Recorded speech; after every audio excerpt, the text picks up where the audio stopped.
주님의 은혜가 우리 모두에게 충만하시기를 소망합니다. 여러분, 아침에 쉬우면서도 어려운 질문을 하나 먼저 드리면서 말씀을 시작할까 합니다. 긴장하지는 마시고, 예수 믿고 신앙생활 하는 게 어렵습니까? 쉽습니까? 어때요? 어려운 질문 아니라 그랬잖아요. 예수 믿고 신앙생활 하는 게 어려우신가요? 쉬운가요? 쉽습니까? 예배 시간에 대해서 손들어 보라고 할 수도 좀 더 아닐 것 같고 정말 어렵습니다 라는 분 계시죠? 쉬워요. 너무 쉬워요. 그런 분도 계십니다. 그럼 질문 한번 바꿔볼까요? 예수 믿기는 어렵지 않은데 주의 일 하기는 참 어렵습니다 라고 생각하십니까? 아닙니까? 맞아 그거. 답을 가르쳐줘. 속으로 이렇게 쾌재를 부르시는 분이 계실지 모르겠습니다. 여러분, 다시 한번 묻습니다. 하나님을 믿고 하나님의 일을 감당하는 것이 쉽습니까? 어렵습니까? 예수 믿기가 힘듭니까? 재미있습니까? 여러 가지로 생각하고 말할 수 있는데 성경은 우리에게 무엇라고 말씀하는가? 우리가 잘 아는 말씀을 먼저 한번 여러분에게 인용해 봅니다. 마태복음 11장 28절로 29절 말씀, 우리 다 같이 한번 읽겠습니다. 수고하고 무거운 짐진 자들아, 다 내게로 오라. 내가 너희를 쉬게 하리라. 나는 마음이 온유하고 겸손하니 나의 멍에를 메고 내게 배우라. 그리하면 너희 마음이 쉼을 얻으리라. 아멘. 쉽습니까? 어렵습니까? 예수 믿는 게 쉬워요? 어려워요? 쉽죠. 수고하고 무거운 짐진 채로 다 내게로 오라. 내가 너희를 쉬게 하겠다. 그렇게 말씀하시잖아요. 그런데 또 하나의 말씀을 함께 생각해 보지요. 누가복음 9장 23절 말씀 같이 읽습니다. 또 무리에게 이르시되 아무든지 나를 따라오려거든 자기를 부인하고 날마다 제 십자가를 지고 나를 따를 것이니라. 아멘. 예수 믿는 게 쉽습니까? 어렵습니까? 왜 아침부터 자꾸 똑같은 질문을 합니까? 부담되게. 아니, 마태복음 말씀 읽을 때는 그래 쉬워 이렇게 생각했는데 좀 전에 누가복음 9장 말씀을 읽으니까 누구든지 나를 따라오려거든, 조금 더 자막 띄워주시죠. 말씀을 조금 더 길게요. 아무든지 나를 따라오려거든 자기를 부인하고 날마다 제 십자가를 지고 나를 따를 것이라. 쉽지 않네요. 그 참 어려운 일인데요. 이 비슷한 말씀이 누가복음 9장 23절에 비슷한 말씀이 마태복음에도 있고 마가복음에도 있습니다. 그런데 누가복음에도 거의 비슷한데 딱 한 가지 다른 점이 있어요. 마태복음, 마가복음의 말씀과 누가복음의 말씀의 차이가 있는데 누가복음에만 첨가된 말이 있는데 날마다라는 말입니다. 날마다. 마가복음에는 날마다라는 단어가 없어요. 누구든지 나를 따라오거든 자기를 부인하고 제 십자가를 지고 나를 쫓을 것이라 그렇게 말씀했는데 누가복음에서만큼은 날마다라는 말까지 포함되어 있습니다. 영어 성경으로 보면 daily라고 기록이 되어 있거든요. 과연 수고하고 무거운 짐진 자들은 다 오라고 편안하게 말씀하셨는데 그리고 십자가를 지고 날마다 자기 십자가 지고 따를 것이라고 또한 말씀하셨으니 이게 도대체 쉽다고 해야 되나 어렵다고 해야 되나? 사실 정리를 해보면 그렇습니다. 주님을 따른다는 건요 참 힘든 일입니다. 어느 부분에서 힘든 일이냐? 날마다 자기를 부인하고 자기 십자가를 지고 따른다.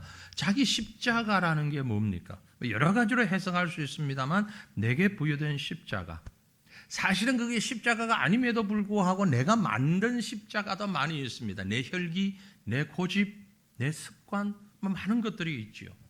사실은 하나님이 가정을, 남편을, 아내를, 자녀를 복으로 주셨는데 일터를, 그 복된 것들을 오히려 내가 십자가로 생각하고 갈 때가 흔히들 많이 있습니다. 그러나 이 모든 말씀들을 정리해서 다시 한번 깊이 생각해 보면 예수를 믿고 신앙생활을 한다는 것이 사실 그렇게 어렵고 힘든 일이 아닙니다. 쉬운 일입니다. 그런데 왜 어렵다고 느껴질까요? 이유가 뭘까요? 왜 예수 믿는 게 어렵게 느껴질까요? 이유는요, 둘 다 붙잡으려고 하기 때문에 그렇습니다. 세상의 것도 붙잡고 영적인 것도 붙잡고, 요즘 젊은이들이 말하는 소위 양다리를 걸치기 때문에 그런 거예요. 네.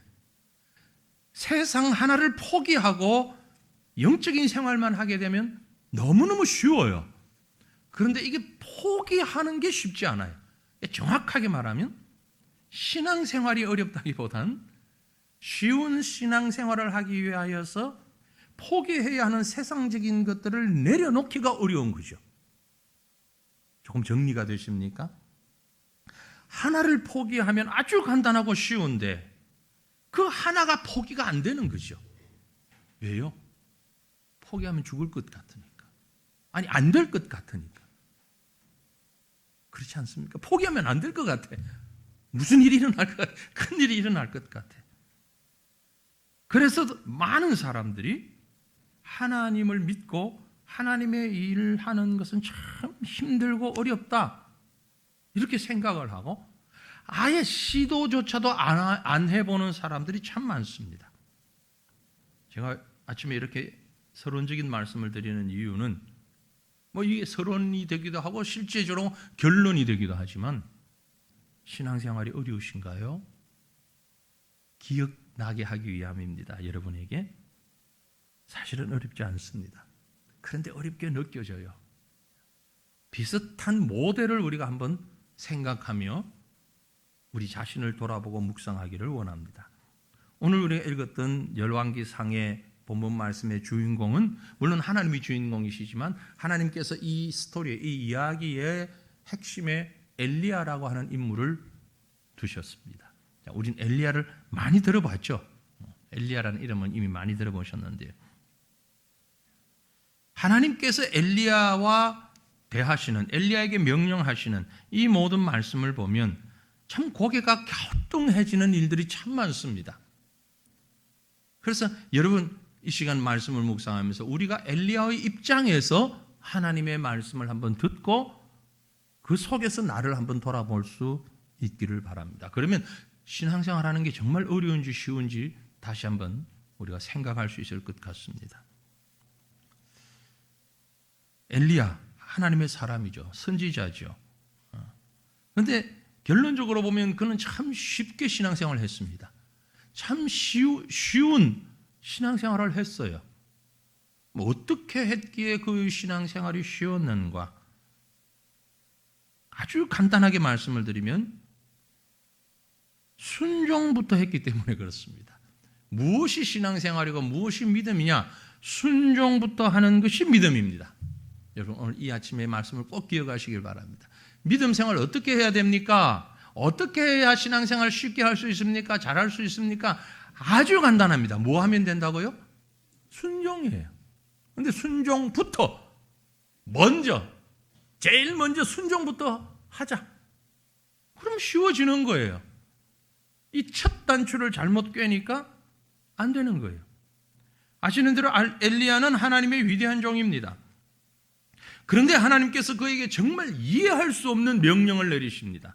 우리가 앞부분을 읽질 않았는데 열왕기상 17장 2절 3절에 보면 하나님이 이렇게 명령하십니다. 여호와의 말씀이 엘리야에게 임하여 이르시되 너는 여기서 떠나 동쪽으로 가서 요단 앞 그릿 시냇가에 숨어라. 이게 뭐가 그렇게 이상하고 말도 안 되는 명령입니까? 보세요. 말이 안 되는 이유가. 그릿 시냇가에 가서 숨어라. 그릿 시냇가는 어디냐? 여러분 지금 엘리야의 입장에서 보면은요, 거기 가서 될 일이 아닙니다. 왜요?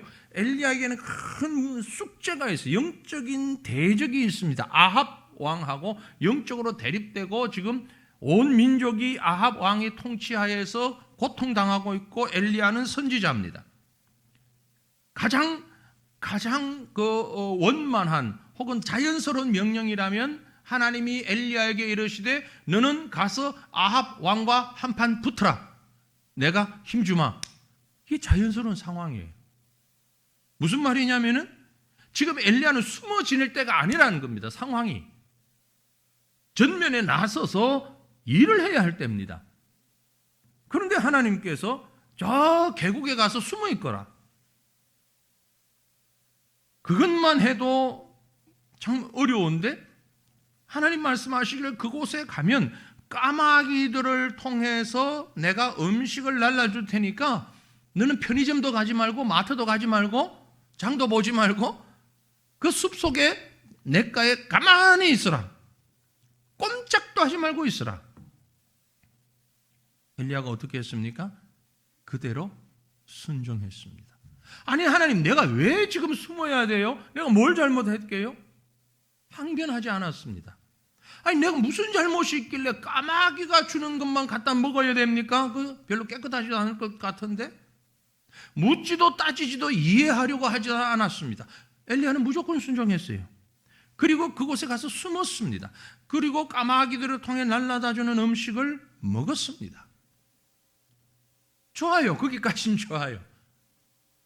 그렇게 하다 보니 무슨 일이 생겼는고 하니까 아니 그 시냇물이 말라버렸어요. 물이 없으면 살 수 있어요, 없어요? 없어요. 근데 물까지 말라요. 하나님이 가라고 그래서 갔는데 숨어 있으라고 숨어 있었는데 물이 말라버려요. 그러더니 하나님이 다시 엘리야에게 명령하시는데 9절 말씀에 너는 일어나 시돈에 속한 사르밧으로 가서 거기 머물라.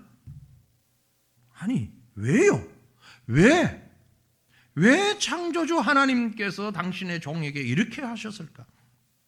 그릿 시냇가에 가서 숨어라 했다가 조금 있더니 다시 사르밧으로 가라. 아니 처음부터 사르밧 가라 그러지 그러면. 그렇잖아요. 그릿 시냇가에 숨어가지고 아무 일도 일어나지 않았어요. 별일 없었어요. 가서 시냇물 마시고 까마귀 갖다 주는 거 먹고 하다가 물이 말라버리니까 하나님이 어떻게 해요? 말도 하기 전에 너 저 사르밧으로 가라. 왜 하나님이 엘리야에게 이렇게 말씀하셨을까? 저는 그것을 하나님이 엘리야를 만들어 가시는 과정이라고 봅니다.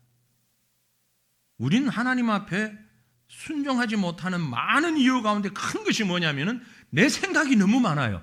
거기 가서 뭐 해야 되는데요? 왜 가야 되는데요? 어떻게 해야 되는데요? 그 다음에는 뭐 할 건데요?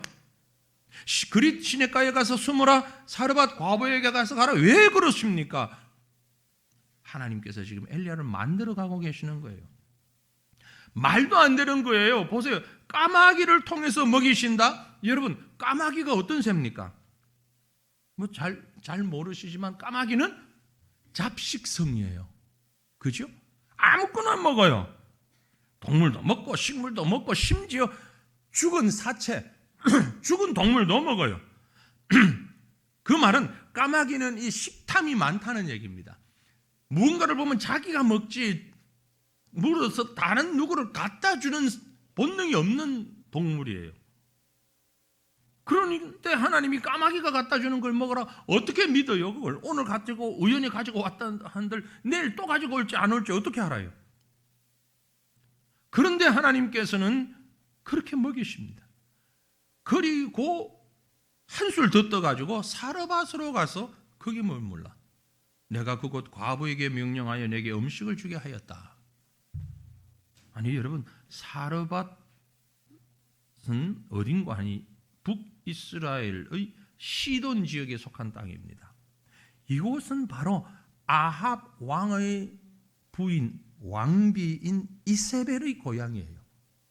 지금 아합 왕이 정말 하나님을 떠난 이유가 왕후 이세벨 때문이잖아요. 이세벨이 온갖 잡신을 가지고 들어와가지고 나라를 혼탁하게 만들었잖아요. 그런데 그 이세벨의 고향으로 가라는 겁니다. 적진의 중심에 가라는 거지요. 정말 말도 안 되는 명령입니다. 그런데 엘리야는 어떻게 했습니까? 역시 묻지도 따지지도 생각도 안 하고 순종했어요. 갔어요. 어떻게 그게 가능하죠? 그게 바로 하나님의 사람, 믿음의 사람의 모습입니다. 엘리야는 전능하신 하나님을 믿었습니다. 그리고 그 전능하신 하나님께서, 생명의 주인이신 하나님께서 명하시는 것을 그대로 순종했어요. 사랑하는 성도들이요, 하나님은 오늘 우리에게도 명령하십니다. 어쩌면 매우 힘든 것처럼 보이는 명령을 하기도 하고, 어쩌면 정말 말도 안 되는 명령을 하기도 하십니다. 그런데 그 명령을 하신 분이 하나님이라는 사실을 믿는다면 무조건 순종하시길 바랍니다. 그게 첫 번째입니다. 신앙생활 어렵다, 쉽다 따지기 전에 하나님의 명령이라면 무조건 순종하는 거예요. 어느 광고의 문구처럼 묻지도 따지지도 말고, 네, 형편 앞세우지 말고, 하나님 내 상황이 그런 말 하지 말고, 그런 생각 하지 말고, 형편 상황 다 내려놓고 순종하는 거예요. 순종하는 거예요. 그게 신앙입니다. 여러분, 교회 왔다 갔다 하는 게 신앙생활 아니에요. 네? 나 기독교인이다, 나는 종교가 뭐다, 그게 신앙생활 하는 게 아니라니까. 신앙생활의 첫 번째는 하나님의 명령에 예라는 것입니다. 최근에 여러분에게 하나님이 어떤 명령을 하셨습니까? 여러분은 그 말씀을, 그 명령을 들으면서 어떻게 반응하셨습니까? 답은 간단합니다. 쉽게 순종하셨습니까? 아닙니까? 만약 여러분이 쉽게 순종하셨다면 이제는 하나님께서 베푸시는 기적을 체험하게 되실 것입니다. 만약 여러분이 형편 앞세우고 상황 앞세우고 순종하지 아니하셨다면 바라기는 지금이라도 늦게나마 하나님이 나에게 말씀하시는 것을 듣고 순종하시길 바랍니다. 하나님은 어떻게 말씀하시는데요? 지금 이 목사를 통해서 말씀하고 계시잖아요. 지금 예배 가운데 설교를 통해서 여러분에게 말씀하고 계시잖아요. 그 하나님의 말씀에 순종하시길 바랍니다. 무조건 순종하라는 그 말씀에 순종하시길 바랍니다. 그것이 그릿 시내가라도 좋고 원수의 고향 땅에 사르밧이라도 좋고 가십시오. 순종하십시오. 그러면 하나님은 특별한 방법으로 여러분을 먹이고 입히시고 하신다는 사실을 믿으시기를 바랍니다. 그렇게 순종하는 자에게 그러므로 우리는 왜 순종해야 되는 거 하니? 이렇게 말할 수 있습니다. 순종하는 자에게는 일이 쉬워지기 때문입니다. 매일 고민하고 힘들어 하지 마시고 순종하면요, 일은 쉬워집니다. 여러분, 엘리야를 보세요. 그는 그저 명령이 떨어지자마자 순종하고 가라는 곳으로 갔습니다. 그리 시내가로 갔다가 사르밧으로 갔다가 가라는 데로 갔어요. 하라는 대로 했어요. 그런데 실제 몸은 같지만 쉬운 것처럼 보이지만 전혀 쉬운 일은 아닙니다. 왜 그런 거 하니까요, 가서 이제 사르밧으로 갔더니 말씀하신 대로 한 과부가 성문에서 나뭇가지를 줍고 있는 것을 봅니다. 그 모습을 보고 엘리야가 이 과부에게 하는 말이 정말 아무렇지도 않은 것처럼 쉽게 말을 하지요. 보면 10절, 11절 보시면 그가 일어나 사르밧으로 가서 성문에 이를 때에 한 과부가 그곳에서 나뭇가지를 줍는지라 이에 불러 이르되 청하건대 그릇에 물을 조금 가져다가 내게 마시게 하라. 그가 가지러 갈 때에 엘리야가 그를 불러 이르되 청하건대 내 손에 떡 한 조각을 내게로 가져오라. 두 가지 요청을 했습니다. 뭐 별거 아닌 것 같지만 사실 이건 말도 안 되는 요청이고 쉽지 않은 요구입니다. 왜요? 물 좀 달라. 아니, 뭐가 그거 어려워요? 지금 때가 어느 때입니까? 기근이에요. 아까 그리 시냇가에 가서 시냇물이 다 말라버렸다고 그랬죠. 그 정도 가물어요. 그 정도 힘들어요. 그러면 물 한 그릇이 쉽게 나올 수 있는 게 아닙니다. 여러분 지금이야 수돗물 틀면 주르륵 나오지만 생수 한 병 사면 되지. 우리 상황이 아니에요 지금. 네. 물이 없어요. 사람이 목이 말라 죽어가고 있는 상황입니다. 그런데 생판 모르는 한 남자가 와서 물 달라는 거죠. 돈을 주겠다도 아닙니다. 물 좀 가져와라는 거죠. 기근이 나서 난리인데 거기다가 한술 더 떠서 하는 말이 떡 좀 구워와라는 거죠. 뒤에 이 과부가 하는 말 보면 이거 지금 마지막 만찬이에요. 마지막 음식 먹고 죽으려고 하는 거예요. 이거 먹고 이제 먹을 게 없어요. 그 상황인데 그 떡 놔달라는 거예요. 아니 뻔뻔하기도 유분수지. 그렇잖아요. 자, 하나님이 그렇게 하라는 거예요. 지금 이 말을 하는 게 여러분 같으면 가서 그런 상황을 아는데 그 말 하겠습니까? 못 하겠습니까? 솔직하게 저는 하기 어려울 것 같아요. 아니 지금 물 한 모금이 얼마나 귀한 때인데 양식이 없어 요거 먹고 죽으려고 하는 그런 상황인데 가서 물 달라, 떡 달라. 그리 안 해도 지금 여러분 편안한데 가서 난데없이 와가지고 나 물 한 병 사주시오. 왜 그러시오? 그럴 거 아니에요. 그런데 엘리야는 그렇게 천연덕스럽게 말을 쉽게 하고 있습니다. 몇 가지 여러 가지로 추측해 볼 수 있어요. 어떻게 그럴 수 있을까? 가장 분명한 건 엘리야는 믿음의 사람이에요. 사람 보고 한 것이 아니고 하나님 보고 한 것입니다. 하나님이 하라니까 하는 거예요. 아니 그렇게 얘기했었는데 이런 문제 생기고 저런 문제 생기고 이 상황을 생각해야죠. 앞뒤를 좀 생각해. 그건 사람 보는 거예요. 하나님 보니까 하나님 말씀이 하라니까 하는 거죠.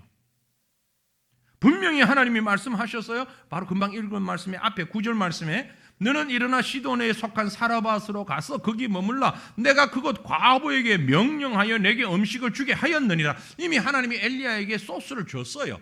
가면 한 과부가 있을 것이고 네가 원하는 대로 음식을 주도록 내가 만들어 놓겠다. 엘리야는 이 하나님의 말씀만 듣고 하나님의 약속만 듣고 확신했습니다. 그러니 너무나도 쉽게 얘기할 수 있었던 것이죠. 그렇습니다. 사람을 바라보면 어렵습니다. 여러분, 사람 보면 어려워요.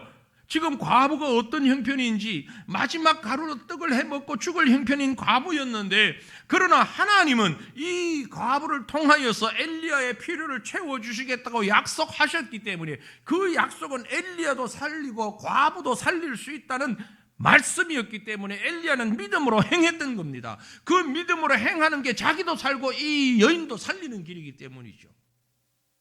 그러므로 사랑하는 성도들이요, 하나님의 사람들은요 하나님이 주신 약속을 붙잡고 쉽게 선포하고 쉽게 실천하는 사람이에요. 그게 하나님의 사람이에요. 분명한 건 그 말씀대로 순종하려고 하면 우리 현실이 쉽지 않을 때가 너무나 많이 있다는 겁니다. 하지만 중요한 것은 내 형편을 나보다 더 잘 아시는 이는 하나님이라는 사실입니다. 하나님은 이미 사르밧 과부의 형편을 잘 알고 계십니다. 우리가 복음을 전가하는 전도나 선교를 하는 것도 마찬가지고 봉사를 하는 것도 마찬가지입니다. 하나님의 명령이기 때문에 그저 듣고 쉽게 순종하면 되는 겁니다. 말하고 전하면 되는 겁니다. 하나님이 저와 여러분에게 복음 주셨어요. 왜 내가 이 복음을 어렵게 생각하고 전하지 못하는가? 왜 그런가? 내가 보기에 내 말이 먹히지 않을 것 같기 때문에 그렇습니다. 그런데 여러분 한번 해보세요. 쉽게 전하면 돼요. 전하면 된다고요. 왜요? 그게 하나님의 명령이고 그게 하나님의 약속이기 때문에요. 아니 요즘 때가 어느 때인데 예수 믿으세요 말한다고 그 사람이 믿겠습니까? 그건 네 생각이고 하나님이 그렇게 말씀하시는 거예요. 아니 지금 때가 어느 때인데 이거 전도지 하나 주는데 그 사람이 이거 보고 교회 나오겠습니까? 하나님 뭐라고 하신다고요? 그건 네 생각이고 명령하신 이는 누구다?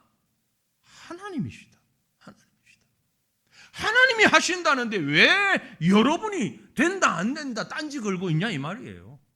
하나님이 하신다는데. 오직 성령이 너희에게 임하시면 너희가 권능을 받고 예루살렘과 온 유다와 사마리아와 땅끝까지 이르러 내 증인 되라.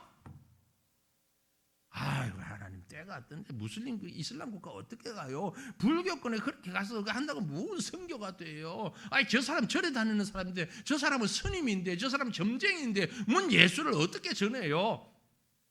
그건 네 생각이고 여러분 기억하십시오. 하나님의 말씀에 순종할 때요 자기 생각 가지고 하는 것 아닙니다. 아니 이 과부한테 지금 떡 달라 하는데 이거 먹고 죽으려고 하는 사람인데 더 이상 먹을 게 없는 사람인데 내가 달라고 하면 이게 말이 되냐고. 뻔뻔해도 유분수지 그럴 수 있냐고. 만약에 엘리야가 그런 생각만 가지고 말씀에 순종하지 않았다면 어떤 결과가 나오겠습니까? 자기도 죽고 과부도 죽고 다 죽는 거예요. 다 죽는 거예요. 그런데 엘리야는 하나님의 명령이기에 선포했습니다. 순종했습니다. 무슨 배짱으로? 무슨 배짱으로? 하나님의 약속이니까. 14절 말씀 보세요. 이스라엘의 하나님 여호와의 말씀이 나 여호와가 비를 지면에 내리는 날까지 그 통의 가루가 떨어지지 아니하고 그 병의 기름이 없어지지 아니하리라. 누가 말씀하셨다? 이스라엘의 하나님 여호와의 말씀이다. 이 하나님의 약속에 여인도 순종했고 엘리야도 순종했고 역사는 일어났습니다. 여러분 계산하지 마십시오. 계산하지 마십시오. 물론 계산해야 할 때 있어요. 무조건 하지 말라는 얘기가 아니라 하나님의 명령에 순종할 때 계산하지 말라는 거예요. 형편 생각하지 마세요. 상황 보지 마세요. 거기에 매이지 마시라는 말씀이에요. 하나님의 말씀에 순종한 엘리야 그리고 하나님의 정의 명령에 순종한 사르밧 과부 모두 기적을 체험했습니다. 상상할 수 없는 놀라운 일이 벌어졌습니다. 말이 됩니까? 그 통의 가루와 병의 기름이 없어지지 않고 계속 솟아났다는 게 세상적으로 말이 안 돼요. 그러나 말이 돼요. 어떻게? 하나님의 약속이라는 것만 생각하면 말이 되는 거예요. 그런 능력이 나타나는 것입니다. 사랑하는 성도들이요, 여러분이 하나님의 명령을 받았다면 그대로 순종하시기를 축원합니다. 절대로 형편이나 사정 앞세워 불순종하지 않기를 바랍니다. 인간의 계산이 아닌 믿음의 결단을 감당할 수 있기를 주님 이름으로 축원합니다.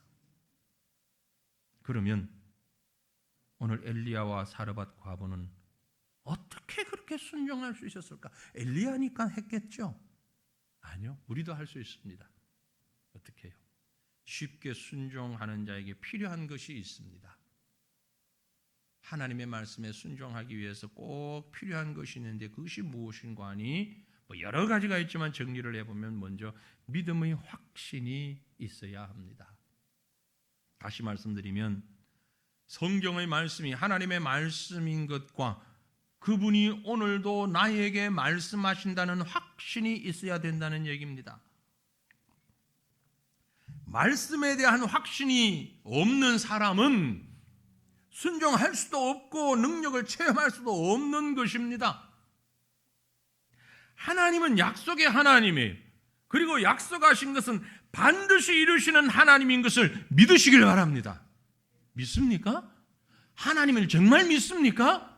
약속하신 것은 반드시 이루시는 분이라는 것을 믿습니까? 믿습니까? 처음에는 아멘 했는데 갈수록 아멘이 없어요. 정말 믿냐고요? 그러면 쉬운데 안 믿으니까 쉽지 않은 거란 말이에요. 여러분, 하나님이 아브라함에게 약속하셨잖아요. 하나님 그대로 지켰어요. 우리가 잘 아는 아브라함에게 주신 약속 창세기 12장 1절 2절 3절 얼마나 귀한 말씀 주셨어요. 여호와께서 아브라함에게 이르시되 너는 너의 고향과 친척과 아버지의 집을 떠나 내가 내게 보여줄 땅으로 가라. 내가 너로 큰 민족을 이루고 내게 복을 주어 내 이름을 창대케 하리라. 너는 복이 될지라. 너를 축복하는 자에게는 내가 복을 내리고 너를 저주하는 자에게는 내가 저주하리니 나 땅의 모든 족속이 너로 말미암아 복을 얻을 것이라. 이 말씀은요, 성경 모든 말씀이 귀하지만 너무너무 중요하고 소중한 핵심적인 말씀이거든요. 성경에 거의 한 중심에 있을 법한, 위치가 중심이라는 말씀이 아니고 하나님께서 세상 역사를 다스려가는 전체 구속사 가운데 아주 그 클라이막스에 있는 너무너무 중요한 이 말씀인데, 그래서 이 말씀에 대한 해석만으로도 얼마나 많은 것들을 해석할 수 있는데, 하나님이 주신 너무 중요한 약속이에요.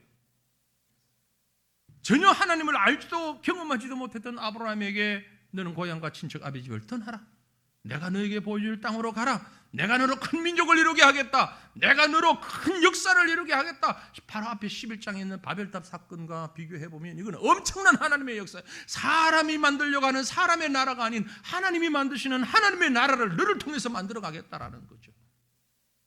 그리고 너를 축복하는 자에게 복을 내리고 너를 저주하는 자에게 저주하는, 너는 복의 핵심이 될 것이다.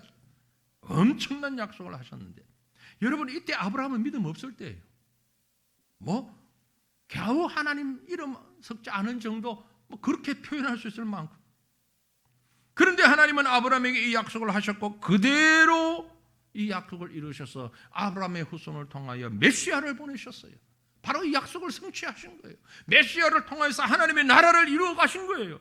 이 구원의 복을 얻을 수 있다고 약속하신 것을 그대로 이루어 주신 것입니다. 여러분이요, 아브라함이 믿은 하나님은 오늘 저와 여러분이 믿는 하나님과 동일한 하나님, 변치 아니하는 하나님이라는 사실을 믿고 감사하시길 바랍니다. 그리고 그 말씀을 하신 하나님 앞에 절대적으로 순종하십시오. 아브라함은 이해가 되지 않는 말이지만 순종했습니다. 상황적으로 전혀 할 수 없는 상황이지만 순종했습니다. 바로 그런 하나님의 약속의 말씀에 대한 확신, 믿음, 그 믿음이 우리 가운데 자리 잡을 수 있기를 바랍니다. 또 한 가지 우리가 쉽게 순종하기 위해서 필요한 것이 있는데요, 그게 뭔가 하니 충만한 영적 에너지입니다. 참 때때로 안타까운 것은 우리 성도들을 이렇게 볼 때에 에너지가 고갈돼 가는 분들이 너무 많은 것 같아요. 세상 에너지는 많은데, 그래서 말도 잘하고 활동도 많이 하는데 영적 에너지가 고갈돼 가는 것 같은 안타까움이 있다는 얘기예요. 간절히 원하기는 여러분이요, 어떤 것보다도 영적 에너지로 풍성하시기를 바랍니다. 영적 에너지가 있어야만이 순종할 수 있어요. 그게 없으면 순종이 안 됩니다. 사도행전 1장 8절에 우리가 잘 아는 말씀은 오직 성령이 너희에게 임하시면 너희가 권능을 받고 파워를 받는다. 힘을 얻는다. Receive power. 오직 성령이 너희에게 임하실 때 너희가 권능을 받고, 권능을 받게 되면 예루살렘과 온 유대와 사마리아와 땅 끝까지, 바다 끝이라도 하늘 끝이라도 가서 복음 전할 수 있는데, 이 권능을 받지 않으면 그걸 왜 해요 우리가? 아니 우리 할 것도 많은데, 지금 여기 다른 일 급한 건 많은데, 아니 지금 나는 너무 바쁜데, 먹고 살 일 많은데, 노후 대책 세워야 되는데, 자녀들 집 사줘야 되는데 우리가 그걸 왜 해요? 이런 말씀을 하시는 이유가 뭐냐면 권능을 받지 못했기 때문에, 영적 에너지가 없기 때문에.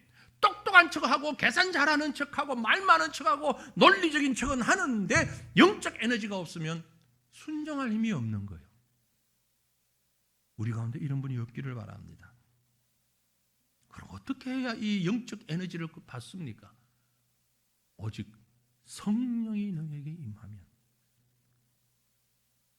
다시 말해서 하나님과의 만남이 있어야 되는 거예요. 하나님의 성령이 우리 가운데 충만할 때에 그때 영적인 에너지가 있는 것이지, 주유소 가서 기름 넣듯이 예배당 와가지고 손만 뻗고 있으면 에너지가 다 들어오는 게 아니라는 말이에요. 예? 그 에너지를 받는 게 이 문만 왔다 갔다 한다고 에너지 받는 것도 아니에요. 물론 여기도 들어오지 않으면 아예 받을 가능성도 없고, 영적 에너지 충전할 가능성조차 없고. 여러분 한번 곰곰이 생각해 보세요. 이런저런 일로 한 주, 두 주, 석 주, 주일 빠지고 예배 빠졌을 때 여러분 영적 상태가 어떻던가요? 이건요 급격하게 떨어져요. 에너지의 그 계기판이 있다면, 우리 보이지는 않지만 나의 영적 에너지 계기판이 있다면, 우리 좋은 말은 아니지만 만땅에서 앵꼬까지 계기판이 있는데, 지금 여러분의 계기판은 어디까지 있냐 말이에요. 네? 이게 주일 몇 번 빠져 보면 급격하게 떨어지잖아요. 눈에 보이듯 뚝뚝뚝뚝뚝뚝 떨어져요. 바로 앵꼬 나버리죠. 그래서 항상 이걸 채워놔야 돼요. 채워놔야 돼요. 이게 떨어지면요, 해야 할 일을 못해요. 어떻게? 하나님과의 만남. 혹시 여러분 겨울도 다가오고 하는데, 요즘 차들이 좋아서 그렇지 않지만 아침에 나와서 차 시동 걸러 가는데 시동이 안 걸린 적이 있으세요? 보니까 배터리가 없어. 밤에 불을 켜고 배터리가 없어서 시동 안 걸리면 어떻게 해야 됩니까? 요즘은 다 똑같아. 전화 걸고 AS 부르죠. AS만 부르면 끝납니까? 그 다음에 해야 되는 일은요, 배터리를 갈아야죠. 네. 옛날에는 점핑도 했죠. 점핑 아시나요? 다른 차 하나 불러가지고 이렇게 선 묶어가지고 시동 걸어가지고, 옛날에 스틱 기어 있는 차 같으면 뒤에서 밀어가지고 밀는데 2단 정도 넣고 가다가 브레이크를 탁 밟거나 아니면 엑셀러를 밟아버리면 붕 하고 시동이 걸리잖아요.